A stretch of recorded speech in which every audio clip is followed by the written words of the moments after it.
تصدق بعدل تمرة من كسب طيب. ഒരു ഹദീസ്, ആരെങ്കിലും ഒരു ഈത്തപ്പഴത്തോളം വരുന്നത് ഒരു ഈത്തപ്പഴം അള്ളാഹുവിൻ്റെ മാർഗത്തിൽ സ്വതക്ക ചെയ്താൽ, എങ്ങനത്തെ ഈത്തപ്പഴം? മിൻ കസ്ബിൻ ത്വയ്യിബിൻ, ഹലാലായ നല്ല സമ്പാദ്യത്തിൽ നിന്ന് ലഭിച്ചത്. ലാ യഖ്ബലുല്ലാഹു ഇല്ല ത്വയ്യിബ, അള്ളാഹു നല്ലത് മാത്രമേ സ്വീകരിക്കുകയുള്ളൂ.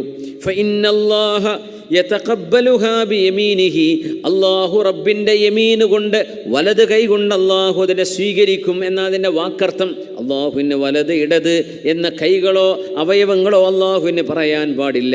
അള്ളാഹുവിൻ്റെ കിൽതായദൈഹി യമീൻ, അള്ളാഹുവിൻ്റേതെല്ലാം വലത് തന്നെയാണ്.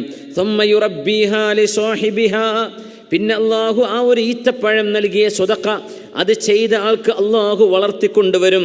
കമാ യുറബ്ബി അഹദുക്കും ഫലുവഹു ഹത്താ തകൂന മിഥലൽ ജബൽ, സ്വന്തം കുതിരക്കുഞ്ഞിനെ, ഒട്ടകക്കുഞ്ഞിനെ ഒരാൾ വളർത്തിക്കൊണ്ടുവരുന്നത് പോലെ അള്ളാഹു നിങ്ങൾ നൽകിയ ഒരു ഈത്തപ്പഴം അള്ളാഹു വളർത്തിക്കൊണ്ടുവരും. ഹത്താ തകൂന മിഥലൽ ജബൽ, ഒരു ഈത്തപ്പഴമാണ്, അതൊരു പർവ്വതത്തോളം വലുതാകുന്നവരെ അള്ളാഹു അതിനെ വളർത്തിക്കൊണ്ടുവരുന്നുണ്ട്. അതൊക്കെ അള്ളാഹു നൽകുന്ന വലിയ പ്രതിഫലമല്ലേ?